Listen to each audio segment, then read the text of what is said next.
Hey there, YouTube. This is Hybrid. I finally got to go test out my Witchcrafter deck at locals, and I took third. So I figured I'd just go ahead and give you a profile. All right. First off, we're going to start with the main monster. As you can see, one Madame Very. I don't run more than two. It's optional. Occasionally you run into where you need to, but for the most part, you see just that one card, and that's all you need to see. And that's pretty much a game. For the second card, I would run one Golem Aruru, or however you say it, and that is a continuous hand trap. That card has won me so many matches. Today it was just stupid. You have your card in defense. They target it for attack or spell. Special summon from hand. Bounce a card or to add a card back from the graveyard. Alright. Next Witchcrafter on the list. Hane. You got to run two. 3 is a brick. 2. With 2 on the field, you get a soft lock, because you can't target other spellcaster monsters you control with card effects. So, you got 2, nothing can be targeted by card effects. Next on the list, and that's your main one right there. You want to see that every opening hand. Witchcrafter Shmeta, she essentially, she special summons herself like all the normal 4-star and lower Witchcrafters do. She special summons, she can get out any cards you need. Then as soon as she hits the graveyard, banish her to add a Witchcrafter spell to graveyard. The next one, your draw engine. She does the same thing. She special summons, just like Shmeta. As soon as she special summons, she hits the graveyard. You get your draw, and then if you have a card in hand, you pitch. Most of the time, you're going to have a Witchcrafter Holiday in hand. You got a good chance to open that. You run 3 of those. Pitch that, get your draw, send this to grave, Witchcrafter Holiday out. You got a free monster on field, and a draw. And lastly, out of the Witchcrafter monsters, one Witchcrafter Pottery.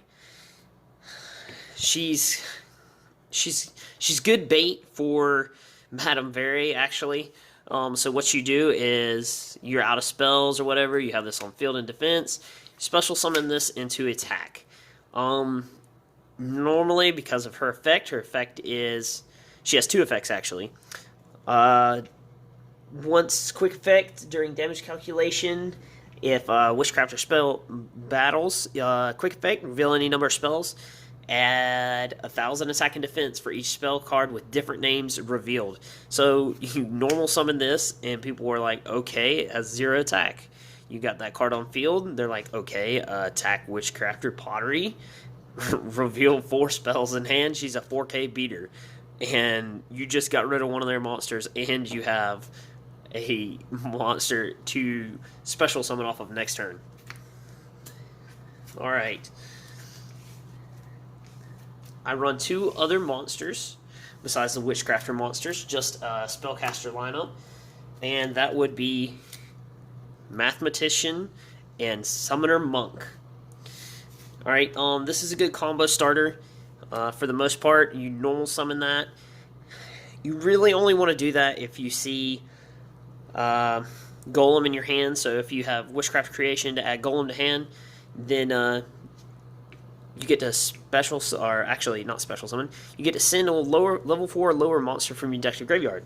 So if you're going to send a level 4, it depends what you need. So you send a Smreta, or you can send a Pittori. Either way, you either get a draw or you send a spell card to grave, which is great.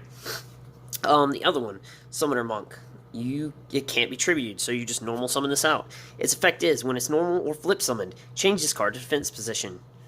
So it's automatic defense. It's also a spellcaster, which can be protected by Witchcrafter Golem. Again, that card is mandatory. Run 1. Run 1 Witchcrafter Golem. I keep seeing builds with none of them. This card is so important. So many people get frustrated over this card and Madame Very.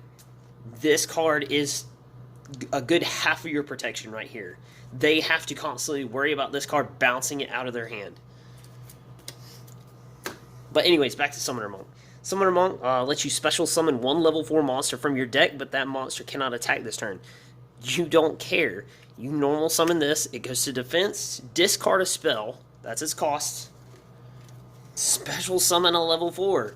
Once again, you've got that one. You've also got the Mathematician. So these are your 2 targets off of Summoner Monk. Either way, you get that. Activate its effect. Send it to grave. Special summon. You've still in the combo out of all 3 of those. Next, I'm going to go into the spell card lineup. Alright, as I said earlier, 3 Holiday. This card is necessary. You are bouncing stuff out of the graveyard all the time. You need to have this card in your deck. Next, 2 Witchcrafter Creation. Most builds run 3. If I had 3, I'd run 3. I'm working on getting the 3rd. No one opened Infinity Chasers, or if they did, they just traded it all in for trade-in value at the store. No guys at my locals have this, so I'm going to have to order a 3rd. But for right now, 2, and that seems to work pretty good. Alright, the next 2 of Witchcrafter Draping. This card allows you to target spells or traps your opponent controls, up to the number of Witchcrafter monsters you control. So when you activate it, typically it's a just one of. So it's a 1-for-1. Now, it just bounces it back to their hand, but that's great for traps. If you control...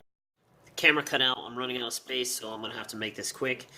Next, you're going to run 2 Witchcrafter Collaboration. It allows you to attack twice. They can't activate spell or traps until the end of the battle phase. It's great for OTKs. It's a great spell to add to hand. Next, you're going to... Well, a lot of people aren't going to be able to afford this. It's okay. 3 Pot of Extravagance. If you can't, I've got another draw engine, a couple of ideas. You can do Foolish Burial Goods and a Metal Foes Fusion.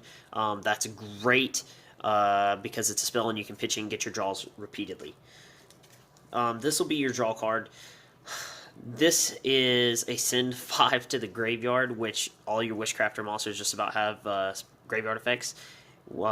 Future Fusion, in a nutshell, first standby phase, after its activation, reveal a monster from your extra deck, which is going to be this bad boy, Quintet Magician.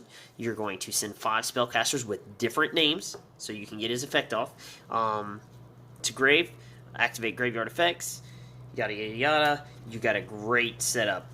You can start comboing off easily.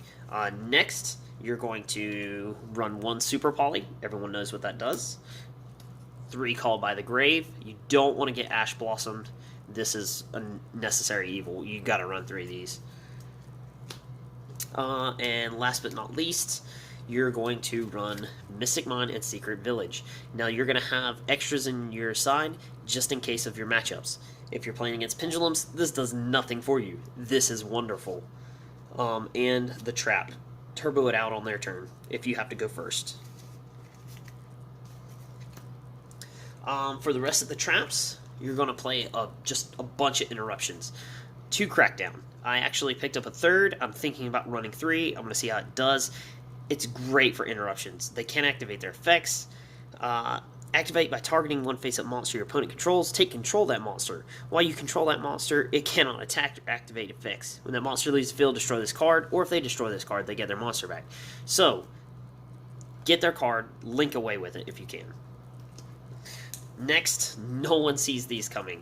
Everyone says they're outdated. They worked wonders for me this weekend. Magic Cylinder and Drowning Mirror Force. Sky Striker, you want an OTK? Great. I have this sitting in the back row for you. I'm playing mind games with you the entire time the first time you see it. They will not OTK you because of this card. They won't do it. You're going to do 10,000 attack, which they can pull off easily. No, you're not. They won't do it. Drowning Mirror Force. Oh, you're going to attack with Hayate? Let me shuffle that back into your extra deck. Or Pendulum Monsters. Direct attack, shuffles right back into that deck. And last but not least, 1 Infinite Impermanence. Alright, now on to the extra deck.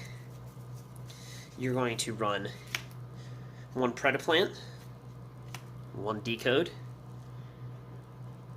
Let me zoom in a little bit so you can see. 1 Nightmare Phoenix, 1 Daybreaker, 1 Heat of the Fire Charmer, Boral Sword, Kagari, just in case you steal Ray with that Crackdown, 2 Salamangreat Violet Chimeras, 3 Starving Venom, and the Boss Daddy, 3 Quintet Magician. You have to run this card. This is your dump off of Future Fusion. And for the cards you want to target with Future Fusion, let me go over that real quick so I can tie this up. The cards you want to target in ideal situations are Hane, Pottery, Mathematician, Pitor, and Schmidta. Out of these 5 cards, these 3 have your graveyard effects. And just kidding, I actually have 2 more. I just realized I didn't play them. Buy Street, that is probably the single most important card. This is the card you want to send off of Schmidta every time.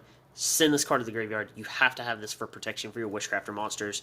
And scroll, 1 scroll, that will allow you to just get draws whenever you destroy monsters. And it's a discard. It helps with Madame Verde. Once again, 1 of each of these. Thanks again, YouTube.